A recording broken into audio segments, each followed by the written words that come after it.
So first வந்து obstetrics தான் நம்மளுக்கு ரொம்ப இம்பார்ட்டன்ட்ல. கைனக் வந்து you very well know, even surgeons கூட லேப்ரோஸ்கோபிக் ஹிஸ்டெக்டமிலாம் பண்ணிடுறாங்க. நிறைய எம்பிபிஎஸ் டாக்டர்ஸ் எல்லாம் ஹார்மோன்ஸ் அது கொடுக்குறாங்க. நிறைய பேர் இன்ஃபர்டிலிட்டி ட்ரீட்மெண்ட்டுக்கு தனி பிரான்ச் வந்துருச்சு. பட் ஆப்ஸ்டெட்ரிக்ஸ்ன்றது வந்து ஒன்லி வந்து ஒஜிஷியன் can do. So you should be well versed with your pregnancy delivery, என்ன நடக்கும், நம்ம என்ன பண்ணணுன்றத. Even though you are not going to take up your post graduation in OG, கண்டிப்பா நம்மளுக்கு வந்து டெலிவரி கண்டிப்பா தெரியணும். அது வந்து இட் இஸ் ஒரு பிளசன்ட் எக்ஸ்பீரியன்ஸ். நம்ம வந்து நீங்க ஃபைனல் இயரா நீங்க இங்க ஓஜி லேபர் வார்டு வந்தீங்கன்னா everybody should conduct delivery at least only once. Because when the baby comes out, நீங்க உங்க கையால அந்த பாப்பா வெளியே எடுக்கும்போது அந்த ஹாப்பினஸ் வந்து உலகத்துல அதுக்கு ஈடு இணை எதுவுமே கிடையாது. ஸோ நீங்க hopefully you all pray this COVID should go soon so that at least வந்து ஒரு 1 month நீங்க ஓஜி போஸ்டிங் வந்து கொஞ்சம் லேபர் வார்டு சிசேரியன்லாம் பார்க்கணும். எல்லாமே யூடியூப்ல இருந்தா கூட nothing like seeing in person and getting experienced. So having said that, ஆப்ஸ்டெட்ரிக்ஸ்னு நம்ம சொல்லும்போது it deals with you all know pregnancy and delivery. பியூர் பேரியம்னா it goes up to 42 days.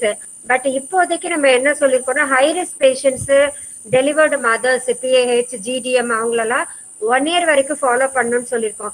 6 வாரம் ஆன உடனே நம்ம வேலை முடிஞ்சிருது அப்படின்னு நம்ம கை கழுவ முடியாது. 1 year வரைக்கும் நம்ம பேஷண்ட்டை வந்து ஃபாலோ பண்ணணும்.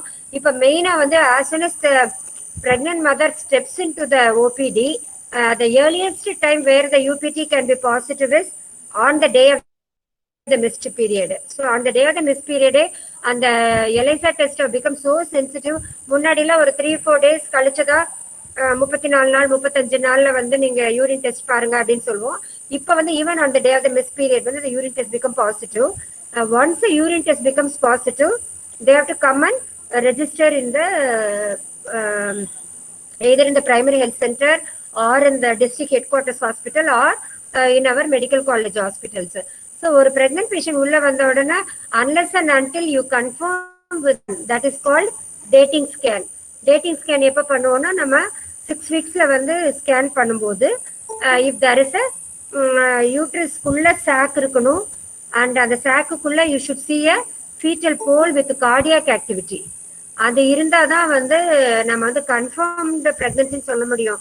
நிறைய பேர் வந்து யூரின் டெஸ்ட் பாசிட்டிவ்னு உலகத்துக்கே சொல்லிடுவாங்க, நான் ப்ரெக்னென்ட். அப்புறம் ஆன் பார்க்கும்போது கார்டியாக் ஆக்டிவிட்டி இருக்காது, மிஸ்ட் அபார்ஷன் ஆயிரும், இல்லைன்னா growth சரியா இருக்காது, we need to abort வரும்போது they will feel very depressed. ஐயோ நான் எல்லாருக்கும் சொல்லிட்டேன் மேடம், எல்லாம் எங்க அம்மா அப்பா வயசானவங்க pregnancy they were so happy அப்படின்னு. அதனால always you should tell the patient, even though your UPT is positive, you should wait till your scanல you see the cardiac viability. அது வரைக்கும் வந்து நம்ம வெயிட் பண்ணணும் அப்படின்றத பேஷண்ட் கிட்ட நம்ம நல்லா counselling. So first is urine pregnancy test, second is the scan. அதுக்கப்புறம் வந்து will take history taking. History டேக்கிங்ல ஹை ரிஸ்க் மதர்ஸை வந்து நம்ம தனியா செப்பரேட் பண்ணிடணும். So who are all high risk மதர்ஸ்னா தெர் இஸ் அ லிஸ்ட் நிறைய இருக்கு, பட் மெயினா வந்து நம்ம height.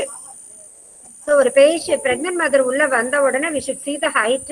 If the height is less than 145 centimeters, we label them as a short mother na they'll have a short pelvis, so the delivery may be difficult.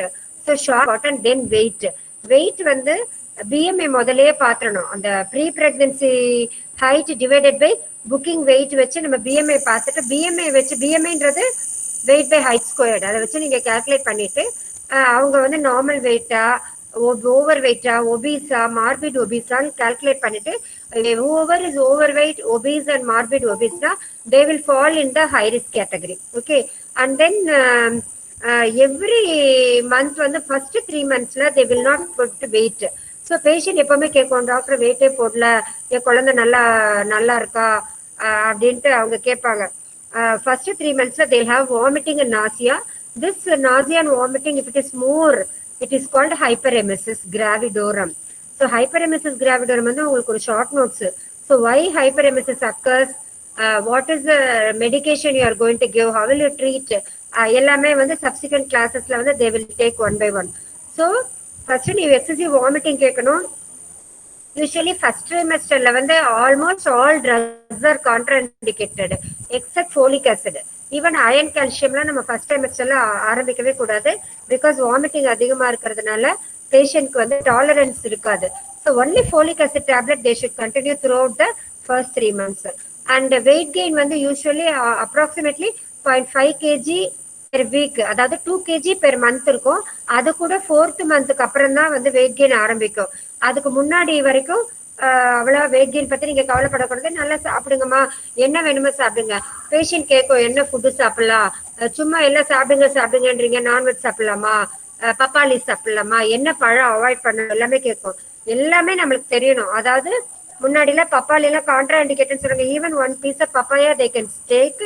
The food fruits to be restricted is mangoes, pineapple and papaya. மற்றபடி எல்லாமே வந்து அவங்க நார்மலா எல்லாமே சாப்பிடலாம். அடுத்த question கேட்பாங்க, மாதுளம் பழம் சாப்பிட்டா குழந்தை சிவப்பா பிறக்குமா? அதெல்லாம் வந்து it's a myth. Iron tablet சாப்பிட்டா குழந்தை கருப்பாயிருமா? இந்த மாதிரி சின்ன சின்ன கொஸ்டினா கேட்பாங்க. நம்மளுக்கு அது சிரிப்பு வந்தா கூட patient will be anxious. Everybody wants to have a beautiful fair chubby baby. வந்து யூனிவர்சலா நம்ம நல்லா இருக்கோமோ நல்லாலையோ நம்ம குழந்தை அழகா இருக்கணும் அப்படிதான் நம்ம நினைப்போம். But what is needed more is a without anomaly and healthy baby. That is what we needed. So you should say proteins நிறைய சாப்பிடுங்க. ஸ்ப்ரவுட், முளைக்கட்டுன பல்சஸ், கிரீன் கிராம்ஸ், சுண்டல், கொண்டக்கடலை, அந்த மாதிரி நிறைய சாப்பிடுங்க. டேட் சாப்பிடலாம். அப்புறம் கீரைங்க, இதெல்லாம் நீங்க சொல்லணும் பேஷண்ட்டை. சும்மா நல்ல சாப்பாடு சாப்பிடுங்கன்னு சொல்லக்கூடாது. We should say individually daily கீரை சாப்பிடுங்க. நிறைய fibre diet like beans, carrot அது மாதிரி சாப்பிடுங்க. மோஷன் வந்து தே ஷுட் ஹேவ் வந்து டெய்லி மோஷன் போகணும். Very important. ஏன்னா கான்ஸ்டிபேஷன் வந்து கான்ஸ்டிபேஷன் அவாய்ட் பண்ணா they should take lot of fruits and fibre. ஃபைபர்ன்றது வந்து தோலோட சாப்பிடுறது. லைக் வந்து பீன்ஸ், கேரட், வாழைத்தண்டு, அதெல்லாம் வந்து நல்ல ஃபைபர் ரிச் ஃபைபர் டயட். அது மாதிரி நல்லா நம்ம வந்து சாப்பிட சொல்லணும். பல்சஸ்லாம். பால், calcium is very important. They should take வந்து பிளண்டி ஆஃப் மில்க் மார்னிங்கும் ஈவினிங்கும் 200 ml, அட்லீஸ்ட் மினிமம் 500 ml மில்காவது குடிக்கணும். ஸோ டயட்டை பொறுத்தவரை iron rich foods and also வந்து calcium rich food. Then vitamins food. Vitamins எல்லாம் ஃப்ரூட்ஸ்ல இருக்கும், கால்சியம் வந்து பாலில் இருக்கும். அயன் ரிச் ஃபுட் வந்து டேட்ஸ் அண்ட் கீரை, ஆல் டார்க் கிரீன் லீஃபி வெஜிடபிள்ஸ்ல அயன் இருக்கும். இதை வந்து நம்ம அவங்களுக்கு கவுன்சில் பண்ணணும். And you should periodically check their weight so that at least வந்து 2 kg பெர் மந்த் இருக்கா. If the weight is reducing then it indicates the baby is not growing well. Then you should suspect வந்து intrauterine growth restriction. முன்னாடி வந்து retardation சொன்னாங்க. retardation வார்த்தை நம்ம use பண்ணக்கூடாது. it should be intrauterine growth restriction. okay. and after that height பார்க்கிறோம், weight பார்க்கிறோம். then you should check the blood pressure. each and every visit blood pressure is very very important. especially pregnancy induced hypertension is unique to pregnancy. so you should வேற என்ன பார்த்தாலும் பார்க்காட்டியோ high risk மதர்ஸ்க்கு BP பார்க்காம விடவே கூடாது.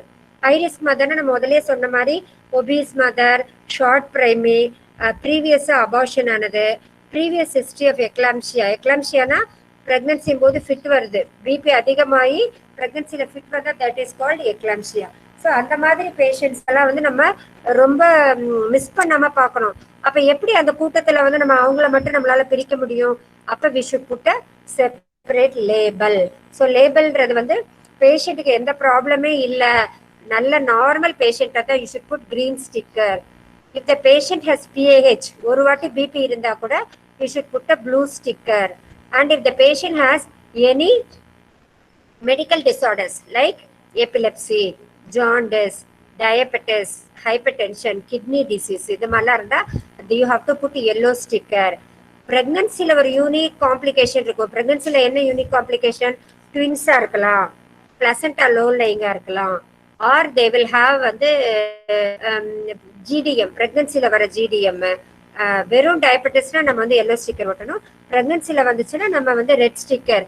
Anaemia, ரொம்ப blood loss இருக்கு, அவங்களுக்கெல்லாம் நம்ம ரெட் ஸ்டிக்கர் ஒட்டுனா ஓகே இந்த ப்ளூ ஸ்டிக்கரோட பேஷண்ட் வந்தா அவங்கள பிபி பார்க்காம அனுப்பக்கூடாது அப்படின்றத நமக்கு வந்து அந்த கூட்டத்துல நம்ம பிரைவேட் கிளினிக்லனா ஒரே ஒரு பேஷண்ட் வரும், எல்லாத்துக்கும் பிபி பார்ப்போம். பட் நம்ம பிஹெச்ல எல்லாம் ஒர்க் பண்ணும்போது கூட்டம் ரொம்ப அதிகமா இருக்கும்.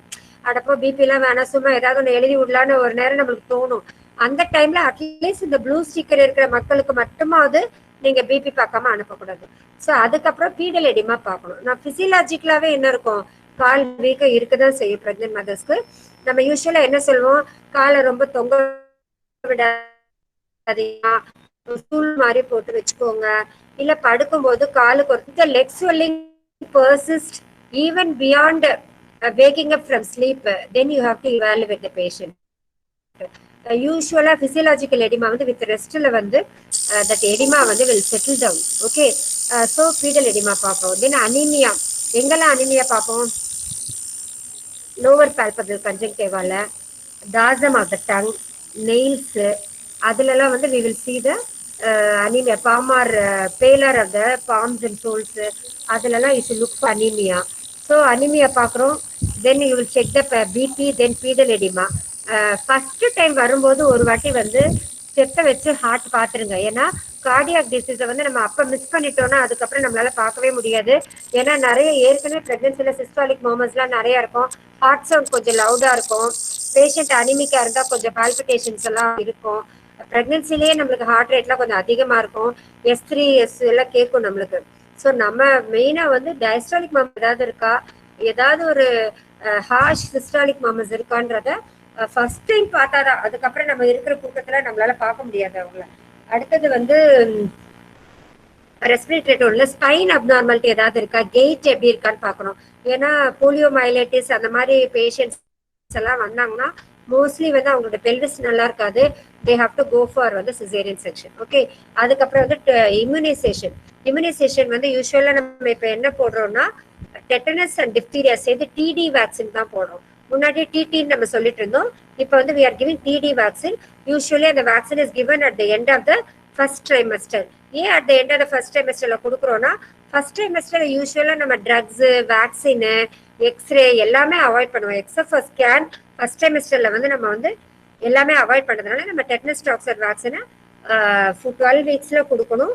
திருப்பி வந்து 4 வீக்ஸ் லேட்டர் 16 வீக்ஸ்ல வந்து we have to give another dose of tetanus toxoid.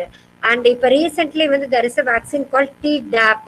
Tdapனா tetanus, diphtheria and acellular pertussis. இந்த மூணு சேர்ந்த vaccine that is to be given after 27 to 36 வீக்ஸ்ல ஒரு டோஸ் கொடுக்கணும். that is very costly. it is around 1000 rupees.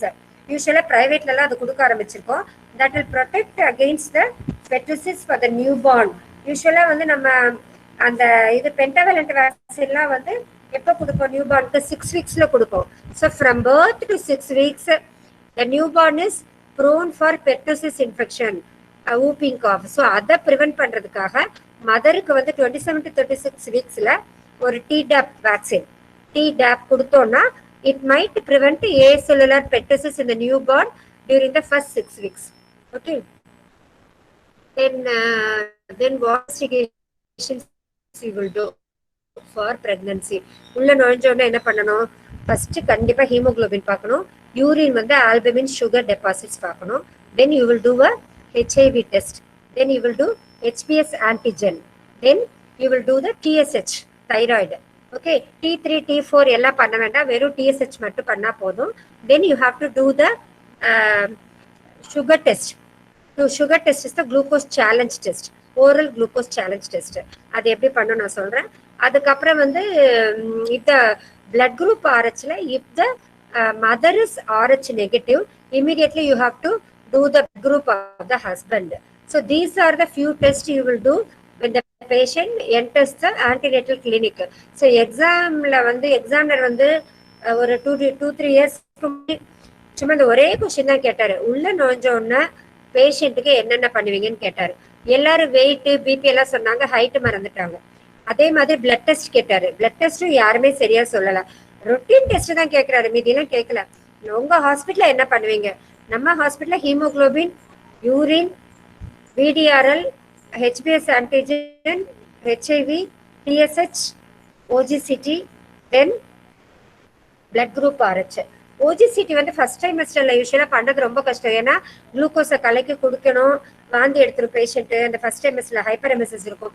So யூஸ்வலா OGCT வந்து 14 to 16 வீக்ஸ்ல பண்ணலாம். அதாவது எதனால OGCT பண்றோம்னா to find out whether the patient is going to become a diabetic in the pregnancy. That is called gestational diabetes mellitus. So gestational diabetes mellitus கண்டுபிடிக்கிறதுக்கு முன்னாடி வந்து 28 வீக்ஸ்க்கு அப்புறம் தான் பண்ணிட்டு இருந்தோம்.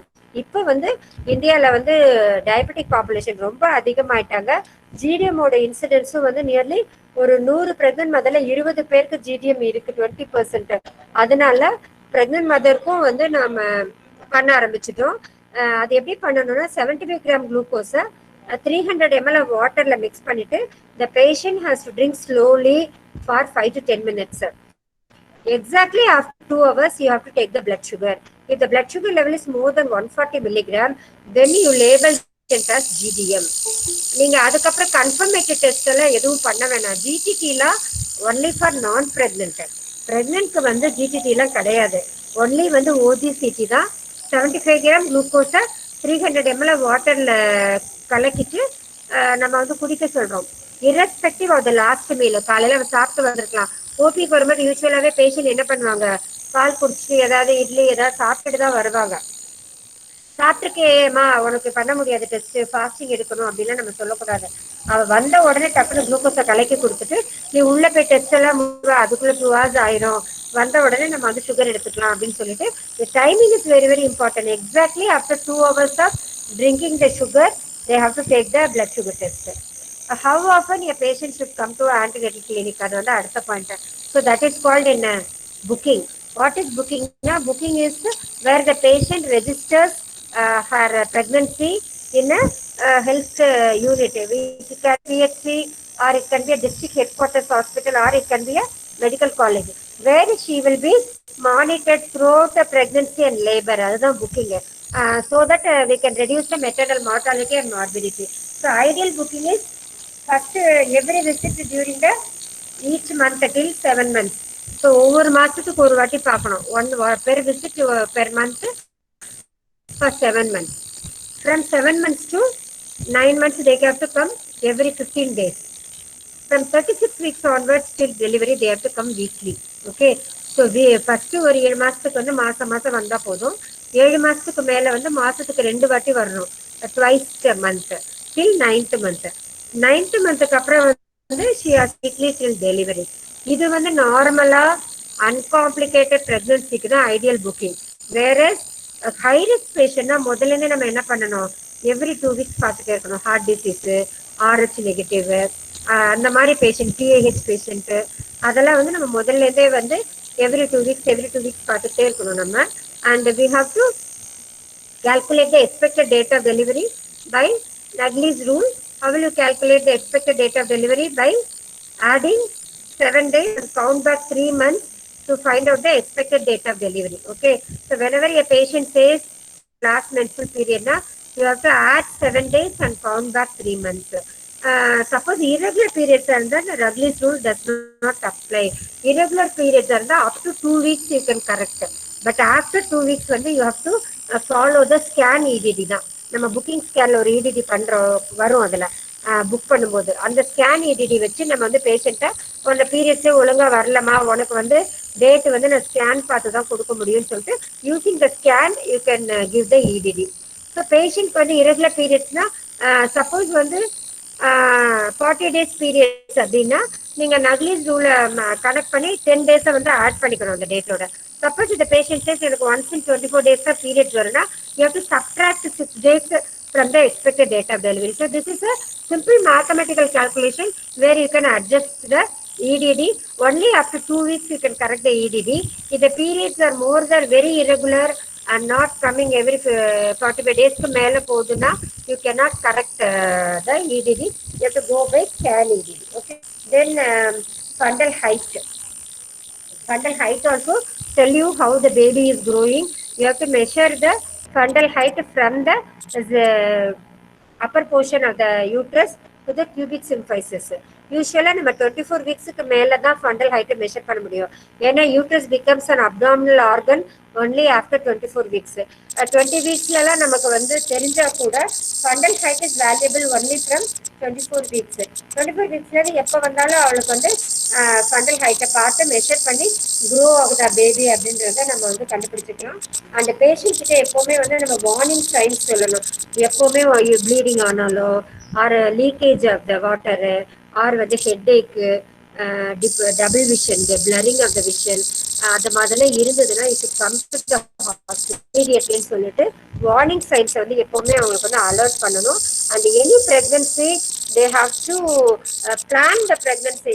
நான் வந்து ப்ரைவேட்டில் பார்த்துக்கிறதுனா they have to plan where they are going to see. Suppose they are going to see in a government hospital na avanga veetla irundha the vasadi irukka transport facility, that is why during the history we ask the address.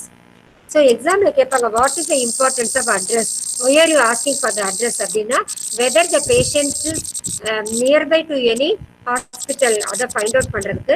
Sometimes சிக்கிள் cell anaemia, தலசிமியாலாம் சில ஏரியால வந்து ரொம்ப எண்டமிக்கா இருக்கும். அதை கண்டுபிடிக்கிறதுக்கும் நம்ம வந்து we have to get the address of the patient. Second thing, educational qualification is also important because the patient is educative na avங்களோட so I mean idea about the pregnancy, they will listen to us whatever we say. அது ஒன்று. அதே மாதிரி pick me number, that is pick me pregnancy infant cohort monitoring and evaluations. Okay, PICME. So pregnancy infant cohort monitoring and evaluation, and the pick me number is a must for the mother to get the birth certificate of the baby. So as soon as the patient comes to the hospital, immediately they should get the pick me number. Pick me number can be obtained even through online. So pick me வந்து உங்களுக்கு ஒரு short notes, அதனால தான் அதெல்லாம் சொல்றேன். Big me வந்து ஒரு short notes, Covid and pregnancy வந்து ஒரு ஷார்ட் நோட்ஸ், இதெல்லாம் நல்லா படிச்சுக்கோங்க. OGCT is also a short notes. So படிக்கும் போதே நீங்க வந்து எது இம்பார்ட்டண்டா கேட்பாங்கன்னு நீங்க இப்ப சும்மா இருக்கிற இடத்துல அந்த பழைய ஓஜி கொஸ்டின்ஸ் எல்லாம் எடுத்து அது தக்கப்படி கொஞ்சம் ப்ரிப்பேர் பண்ணி வச்சுக்கிட்டீங்கன்னா உங்களுக்கு ஈஸியா இருக்கும். Almost all topics will be covered during this time. So don't worry. And if you need any extra classes you tell madam இது எங்களுக்கு சரியா இல்லை, எங்களுக்கு இன்னொரு வாட்டி இது எடுக்கணும், you have to tell us. Because நாங்க சும்மா ஆன்லைன்ல ஏதோ சொல்றோம், எந்த அளவுக்கு அது உங்க மைண்ட்ல போகுது, நீங்க கான்சன்ட்ரேட் பண்ணி கேக்குறீங்களான்னு எனக்கு தெரியல. பட் வேற வழி இல்லை. ஏன்னா என்ன சொல்றது, பிடிக்குதோ பிடிக்கலையோ நம்ம வந்து எம்பிபிஎஸ் எடுத்துட்டோம் சரியா. நம்ம நல்லா படிச்சு நல்லா குட் டாக்டர்ஸா வெளியே போனோம். இப்ப போயிட்டு ஐயோ நம்ம என்னடா இப்படி ஆயிடுச்சு நம்ம டிப்ரெஸ் ஆகுறதுல அர்த்தமே கிடையாது. ஆன்லைனுக்கு பழகிக்க வேண்டியதான். So all of you take active part. Every Saturday test இருக்கும், அதை கரெக்டா எழுதுங்க. எல்லா சீஃப் அசிஸ்டன்ஸ் எல்லாம் நான் பிரிச்சு கொடுத்துருக்கேன், டாபிக்ஸ் எல்லாம் கரெக்டா அவங்க எடுப்பாங்க. If you have problem in understanding R if you feel 2-3 topic எங்களுக்கு திருப்பி எடுத்தா நல்லா இருக்கும் அப்படின்னு நினைச்சீங்கன்னா, இல்லை டைமிங் மாத்திர இதெல்லாம் இருந்தால் you have to tell your representative. அவனை என்கிட்ட வந்து சொல்லுவாங்க எங்களுக்கு இப்படி இருந்தா நல்லா இருக்கும் அப்படின்னு. Everybody should attend. The attendance வந்து ரொம்ப ரொம்ப important. I am so happy today 234 have logged in. I am not sure how many of you are concentrating or சும்மா சுவிட்ச் ஆன் பண்ணிட்டு போய் தூங்குறீங்களா, அதுவும் எனக்கு தெரியல, அதெல்லாம் என்னால பார்க்க முடியாது. பட் வந்து ஒரு பேசிக்கா AN care, AN checkup, when to give immunization, what are all the diets you should prescribe to a patient, what are the investigations you will do, and every time patient comes என்னெல்லாம் நீ checkup பண்ணுவ, danger science என்ன, what is வந்து PickMe, what is வந்து high risk pregnancy, இதெல்லாம் நீங்க எனக்கு ஓரளவுக்கு ஒரு ஐடியா கிடைச்சிருக்கும் நான் நினைக்கிறேன். And if you have any doubt you please get into the chat box. I'd be happy to answer you. And before that you should know about the gravida para. அது ரொம்ப ரொம்ப இம்பார்ட்டன்ட் உங்களுக்கு. ஏன்னா நீங்க obstetric கோடோட தான் நீங்க ஆரம்பிப்பீங்க. கிராவிடானா first time a woman is becoming pregnant, the number of times a woman is becoming pregnant is called gravida. And the parity is the pregnancy that has crossed the period of viability. The period of viability வந்து Indian ஸ்டாண்டர்ட்ல 28, but வந்து அமெரிக்கால 20 weeks. So நம்ம வந்து 24 வச்சுக்கலாம். If they have crossed the period 24 weeks, then you can call it as a parity. அதுக்கப்புறம் L வந்து live, A வந்து abortion. So suppose if it is a twin pregnancy, so previously வந்து normal delivery, so twin pregnancy அப்படின்னா என்ன பண்ண எப்படி போடுவீங்கன்னா, you should not add in the parity, you should add only in the living childrenல. அதுதான் நான் சொல்ல வரேன். ஸோ நம்ம இப்போ suppose the previously she has delivered a twin children and now she is second time pregnant na, you should put gravida to para 1 live tune போடணும். நீங்க பேரா 2 போட்டக்கூடாது. ட்வின்னை வந்து பேரிட்டியில கொண்டு வரக்கூடாது. அந்த நம்பர் ஆஃப் சில்ட்ரனை வந்து லைவ்ல தான் கொண்டு போகணும். பிரெக்னன்சி தட் இஸ் கிராசிங் த 28 வீக்ஸை மட்டும்தான் நீங்க பேரிட்டில கொண்டு போகணும். அந்த அந்த மிஸ்டேக் மட்டும் நீங்க பண்ணாதீங்க. அது எப்பவுமே நம்ம குழப்பமா இருக்கும். ட்வின்ஸை வந்து பேரிட்டில கொண்டு போகணுமா இல்ல லிவிங்ல கொண்டு போகணுமான்னு. Parity always remains is one, but வந்து லிவிங்ல வந்து அந்த நம்பர் ஆஃப் சில்ட்ரன் ஆட் ஆகும். அதை மட்டும் ஞாபகம் வச்சுக்கோங்க. தென் ஏர்லி பிரெக்னன்சில வந்து you should never miss an ectopic. So எப்பவுமே வந்து எக்டோபிக்ல யூரின் பிரெக்னன்சி டெஸ்ட் பாசிட்டிவ் ஆயிரும். But patient will have giddiness, abdominal pain. So சாக்கு வந்து யூட்ரஸ்குள்ள தெரியற வர நம்ம காஷியஸா தான் இருக்கணும். பேஷண்ட்டை சொல்லணுமா பாசிட்டிவ் தான் பிரெக்னன்சி, ஆனா கர்ப்பப்பைக்குள்ள இருக்கா வெளியே இருக்கால ஸ்கேன் பார்த்தா தான் தெரியும். உங்களுக்கு ஏதாவது மயக்கமா இருக்கிற மாதிரி இருக்கு, இல்ல வாந்தி வருது, தலை சுத்துது, வயிறு வலினா உடனே ஹாஸ்பிட்டலுக்கு வந்துருங்க அப்படின்னு சொல்லணும். ப்ரீவியஸ் எக்டோபிக்லாம் இருந்ததுன்னா கண்டிப்பா we should be very very cautious. By transvaginal ultrasound 5 வீக்ஸ்லயே உள்ள சாக் தெரியும். அதனால நீங்க வந்து ஏர்லியராகவே டக்குன்னு பார்த்துக்கலாம். நீங்கள் 6 வீக்ஸ் வரைக்கும் வெயிட் பண்ண. அப்டாமன் ஸ்கேனில் தான் 6 வீக்ஸ். டிரான்ஸ் வெஜைனல்ன்றது நம்ம ப்ரோபை வந்து த்ரூ த வெஜைனா விட்டு பார்க்கும்போது 5 வீக்ஸ்லேயே யூட்ரஸ்குள்ளே சாக் இருக்கா இல்லையான்னு தெரியும். அதை வந்து நீங்கள் பார்த்துக்கோங்க. What else you should say, age அது இம்பார்ட்டன்ட்டு. யங் பிரைமி, எல்டர்லி பிரைமி காம்ப்ளிகேஷன்ஸ் நிறைய வரும். அப்புறம் நம்ம வந்து இப்போ நிறைய ஐவிஎஃப் கன்செப்ஷன்லாம் வரதுனால 40, 44 இப்போ கூட எங்கள்கிட்ட கோவிட்ல 44 இயர்ஸ்ல ஒரு பேஷண்ட் வந்து பிரெக்னன்சி வித் ரொம்ப ஹைபாக்சிக்காக இருக்குது. ஸோ பிகாஸ் ஆஃப் ஐவிஎஃப் வந்து ஓல்ட் ஏஜ்ல கன்சீவ் ஆகிறது வந்து ரொம்ப ஜாஸ்தி ஆயிடுச்சு. அதே மாதிரி obesity with pregnancy also become more because pregnancy itself is a hypercoagulable state. We are more prone for thromboembolism. அதனால வந்து நம்ம always the patient should be ambulant and the pregnant mother should be well hydrated. இதெல்லாம் வந்து நீங்க van விசிட்ல வந்து அந்த advice கொடுக்கும்போது இதெல்லாம் நம்ம சொல்லணும். அந்த மாதிரி வந்து நிறைய தண்ணி குடிங்க, நடந்துட்டே இருங்க, வாக்கிங் போங்க, தரையில உட்காருங்க. அப்புறம் பேஷண்ட் கேட்கும் மல்லாக்க படுக்கலாமா டாக்டர் அப்படின்னு கேட்கும். ஆல்வேஸ் வந்து 7th மந்த்துக்கு அப்புறம் தான் நம்மளுக்கு வந்து அந்த சுப்பைன் ஹைப்போடென்ஷன் சிண்ட்ரோம் வரும். சுப்பைன் ஹைப்போடென்ஷன் சிண்ட்ரோம்னா gravid uterus pressing on the inferior vena cava, reducing the supply to the heart.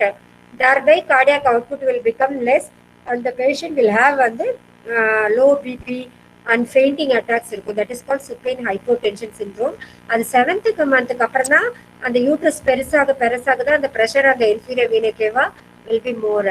Till such time the patient can lie down in whatever position they want. After 7th month, if possible, they can lie down on left lateral position. முடியல அப்படின்னா there is no harm in lying down in the right lateral position or in the supine position. But whenever possible, you ask the patient to lie down on the left lateral side so that the blood supply to the fetus also will increase. But ஆனால் அந்த patient என்ன பண்ணும், left லேட்டரில் தூங்கிடும். நடுராத்தில் என்ன பண்ணும், தூங்க முடிஞ்ச உடனே எந்திரிச்சு உட்கார்ந்து இந்த பக்கம் திருப்பி படுக்கும். In that case sleep is disturbed. அப்போ வந்து என்ன ஆகும், ஹைபாக்சியா, பேபி க்ரோத் அஃபெக்ட் ஆகும். அதனால நீங்க என்ன சொல்லுங்க, உங்களுக்கு அப்படியே உருண்டு படுத்து இந்த பக்கம் படுக்கிறாலும் படுக்கலாம், எந்திரிச்சு உட்கார்ந்தா திருப்பி படுக்கணும்னு கிடையாதுன்னு சொல்லுங்க. ஏன்னா வீட்டில் உள்ள வயசானவங்களாம் அப்படியே உருண்டு படுக்காத, கொடி சுத்திரும், கார்டு அரவுண்ட் நெக் வந்துடும் அப்படியெல்லாம் சொல்லுவாங்க. That is also not true. So what you have to advise is after the 7th month, as far as possible, try to lie down on the left lateral side. Okay, அது ஒன்று சொல்லிடுங்க. Then they have to be ambulant because the chances of venous thrombosis is more. That is also important. And heart disease patient வந்து multidisciplinary approach முதல்லேருந்தே நம்ம வந்து கார்டியாலஜிஸ்டோடையே சேர்ந்து தான் நம்ம வந்து மேனேஜ் பண்ண முடியும். If they have to do any cardiac surgery, the ideal time is 2nd trimester. So heart disease complicated pregnancy எல்லாமே உங்களுக்கு எடுப்பாங்க. Each disease will be covered daily. I just want to give an introduction today. So most of the time only what I left is follow up of the patient. Suppose if the patient is high risk and if she says I want to go to the mother's house for delivery, you have to inform that hospital doctor such and such patient was under IOG.